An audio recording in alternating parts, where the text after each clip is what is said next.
Since the release of Toradora, it has impacted many anime lovers even after its initial release. People would argue Toradora is an irreplaceable romantic comedy that many anime lovers did enjoy. With its funny humor, quirky cast of characters, and emotional scenes, some anime fans may proudly say their love for anime has either since grown or started from a short-tempered tsundere bitch and a relatable chinky-eyed guy. Well, I'm here to answer one question and one question only. Does an anime which was released over a decade ago still hold up the test of time, and is it still worth watching today post 2021?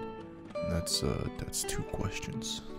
I won't sit here and lie and say that I haven't watched Toradora, nor have I disliked it when I first watched it. In fact, Toradora is the reason why my love for romantic comedy and drama is at the level it is. As of recently, I haven't been interested in any newer anime series being released, so I've been scrimmaging through my old archives of anime, hoping to see if I can rewatch any that I've liked in the past. And that's when I remembered Toradora, an anime I looked up to so highly and was rated top of my recommended list, but that was back in 2009. So like I said, being released over a decade ago, I can't recall or remember much of why I enjoyed Toradora when I was still an adolescent. I thought it would be fun going down memory lane to see why I love this show so much, so I totally didn't illegally torn off Toradora off a shady website in order to fill my hollow anime craving.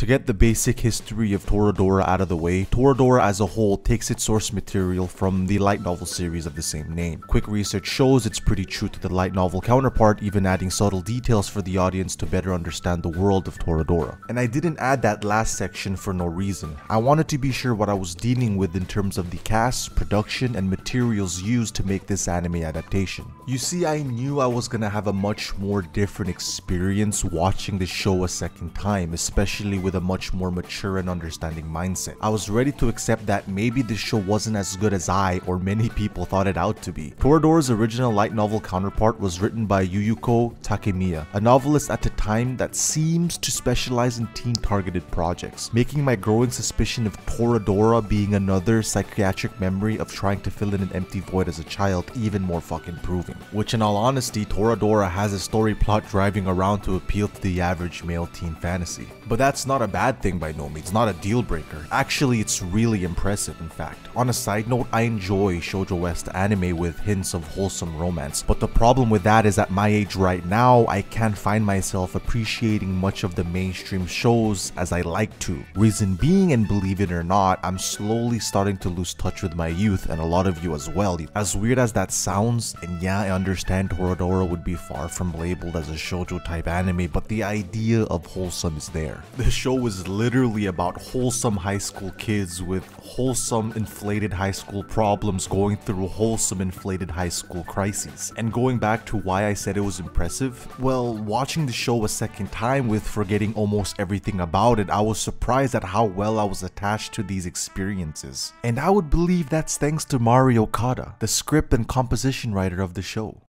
Bear with me here since this is gonna be a really long one.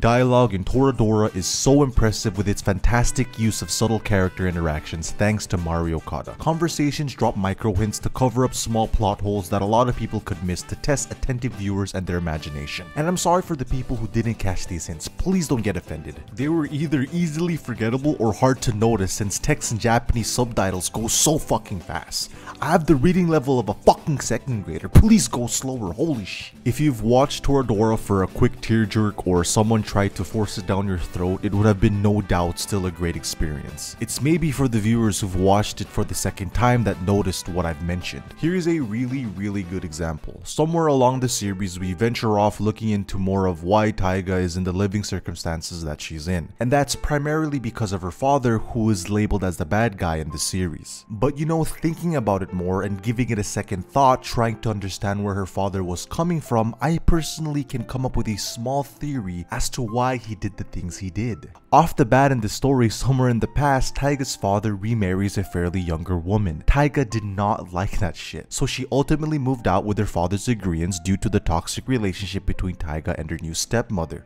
So she ends up in a fairly sized condominium that looks to be worth more than the amount of money I'll ever make my entire life. So she sent money every so often to live on her own, but down the line, Taiga's father goes through another divorce, eventually coming back for Taiga, trying to make things work with just the both of them. But this being an anime, Taiga gets ghosted by her father yet again due to business reasons, even though it was looking up for her. This happens around episode 13. We as the viewer are made to believe that this is the line drawn between the relationship of her father and Taiga. A disposable daughter he doesn't seem to care about, and so and so. But I believe there's layers into this that's kind of complex. We know in the start of the series, Taiga is a fairly toxic individual who seems to resort to violence fairly easily. We can safely assume the relationship between Taiga and her ex-stepmother was starting to get physical. It's only when she meets Ryuji that her personality starts to change little by little. And yeah, of course, a valid argument would be maybe due to the accumulated stresses and experiences Taiga had, like her birth mother and father divorcing, dealing with a new mother, and giving her father an ultimatum between choosing her or his second ex-wife caused her to be a violent person. Fuck yeah, that's so loud. But we can't discredit the fact that Taiga's father bought a fucking house for her, and we know this by the subtle conversations between Taiga and Ryuji when she mentioned her father was gonna sell the fucking house, which is really important by the way, so remember that. Taiga's father cared for her enough to send her a shit ton of money in a rent-free condo with nothing to pay for except her foods and essentials. I mean sure, a person's love can't be measured by cash, but as an adult watching this, know the importance of money. No matter how much money one has, money is still money. People need and want money, and as adults, in all honesty, the best thing to receive or to give sometimes is money. And I've made myself believe that the reason why Taiga's father even agreed to let her live on her own was that he thought she needed time. She couldn't adjust, so his best interest was to suit what Taiga verbally wanted. And I'm emphasizing verbally. We know how this show loves to work around people not wanting to just open up their mouth and have a discussion when there's a problem, but if that were the case, our world would be much easier and Toradora wouldn't be as long as it is. Being said, later towards episode 24, it's mentioned Taiga's father experiences business failure, losing all sorts of financial income, and that's when it hit me. Trying to put piece and piece together, we don't exactly know the timeline of his business failure, either be it right after Taiga got ghosted or later along the lines after episode 24, but even so, both outcomes can be explained logically since those are the most likely outcomes to happen. If his business failed right after episode 13, it would be okay to assume that's why Taiga's father was going through the divorce to begin with. An unsure future with her husband would be a legitimate reason why the wife would want a divorce. Businesses don't abruptly end unless you're in a pandemic, right? So we can safely say the business failure was acknowledged way before the events of episode 11 where Taiga's father tells Ryuji he's getting the divorce. I can only assume his second ex-wife was in it for only the money, but it was never explained. It is literally mentioned in only one line, but that's okay. It gives topics like these up for discussion. Anyways, knowing his mistake, he goes back to Taiga and tries to amend things, still knowing his business is at a 50-50 state of becoming GameStop stocks. Remember the condo I mentioned he bought? He also said he was trying to sell it in the series. In theory, he was trying to get extra cash to start up a business project if his Bitcoin GameStop stocks didn't work out. But again, in theory, before he could sell the house, both his project goes elope. So instead of selling the condo, he gives it off to Taiga as a parting gift. And this supports my theory since she lives in the condo till the end of the anime. He's too ashamed to confront his own daughter about his issues since he doesn't want her to worry. So instead of telling Taiga directly, he asks Ryuji to tell her instead. And then you might be asking what still makes him a good father? Well, maybe he'll come back until he gets on his feet. He doesn't want his daughter to worry. It's much more easier to hate someone than to worry about someone, am I right? And then there's speculation number 2, as if what if his business were to fail after the events of episode 24?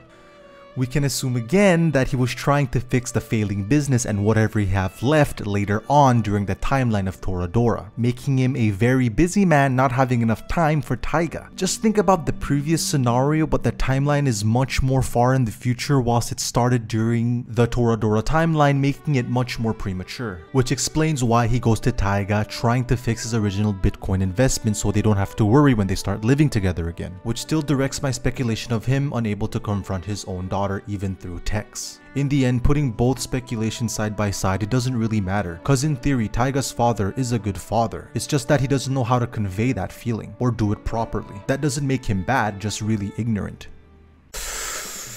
So yeah, this is why I think dialogue around Mari Okada's script writing is so good. All these things can be up for speculation and not be a plot hole. We as the viewer can judge the actions for ourselves through the clever writing of the production team. And that's only the beginning, honestly. It's all shown throughout each character's development, especially Minori. Minor spoiler alerts if it really matters, but her small reactions of jealousy and resentment for Taiga because her crush on Ryuji is shown throughout the anime, most prominently after the events of the cultural festival, which is something anyone could easily miss unless they've watched the series a second time. Unlike traditional anime, her love feelings for Ryuji was never directly conveyed, only implied by subtle jabs from Amy and small dialogue early on in the series. If we go back to one of my favorite parts, episode 24, Midori and Ryuji chase after Taiga after her fit of denial. Before the two chase after Taiga, Midori gives Ryuji the choice to chase Taiga with her or not. Some people might have missed this, but depending on the choice Ryuji made, it would have affected whatever hope Midori had left with Ryuji. But ultimately, Ryuji chose to chase after Taiga, low-key making Midori accept her fate of not being able to be with him, then later resulting into one of my favorite scenes in anime history, Midori confessing her love for Ryuji indirectly to convince Taiga to come back. She does this knowing she has no chance with him anymore. This is hands down both brilliant directing and writing from the production team. I have far too many good things to say about the character development in the show. It would take me another 10 hours just to come up with a script for an hour deep dive of every single character and how their portrayal was so spot on. But out of the colorful cast of characters, one didn't stick with me as I wanted to, and he's a pretty important part into the series. Ryuji being one of two important characters in the series, I felt like he wasn't given much of the same treatment as everyone else. I'm not sure if it's a artistic choice to keep him relatable, nevertheless his character wasn't really impactful as much as the other casts. The telling of Taiga's love transition from Kitamura to Ryuji was smooth and solid, however the transition between Ryuji's love interests wasn't as equally as smooth and solid. Maybe due to the series being hyper-focused on Taiga 70% of the time. You know, Taiga's love story between the two were practically covered in all 25 episodes, and I felt that Midori only started to see effect after episode 17 in Ryuji's side. I would say it could have been enough time in most anime cases, but not in the pace Toradora was going. The direction of Ryuji's feelings from Midori to Taiga suddenly ended, giving no transition period like Taiga had, making it feel as if Ryuji's love story was rushed in an abrupt manner, resulting and in my opinion an awkward transition of the pair. Even though it's made clear Ryuji had no more feelings for Midori after accepting Taiga, that came with a sudden shift in direction that gave me a hard time to adjust. Ryuji as a character has the typical dense nature of not picking up feelings like most anime character tropes. This is where I felt it came more of a hindrance than a benefit to the story. I get trying to keep the characters consistent with the plot, but when climax is reached during most movies or stories, character types are most commonly broken out of stereotypical tropes from self-taught experiences throughout the story in order to push agendas, but not in Ryuji's case. The direction kept him in the state he's in for the sake of relatability, to be liked by all the female characters in order to please the audience for fan service, which really ruined it for me as a viewer and kind of left a temporary sour note. This is why I guess harem should stay in harems. Giving whatever praise I have left, music definitely had great direction, credited to Jin Akitagawa of course, a fucking legend. His direction of music for Toradora made scenes more readable and emotionful. Without the music direction, I couldn't possibly think it would be sad as it is today and still hold up.